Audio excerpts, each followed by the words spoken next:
skroman. A kad sam vidio Ambar da se penje na scenu, mislio sam da će biti guso. Ja također. Da, već sam vidio Ambar kako čupa lunu za kosu. Gaston, nisi normalan, Ej, smiri se. Što ti je? Još se ljutiš jer si izgubio okladu? Ko kaže da jesam? Daj, valjda ne misliš još uvijek da imaš šanse s lunom. Naravno.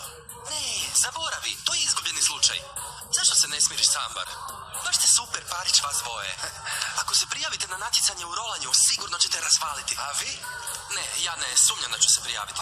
Ma daj, što je bilo? Neko se boji poraza, jel? Ne. Ili se bojiš Delfi? Ne, uopće, ne bojim se Delfi, neko me ne zanima. Zašto ne? Što bi falilo da ste par? Pa malo je teško objasniti, nekako ne osjećam povezanost.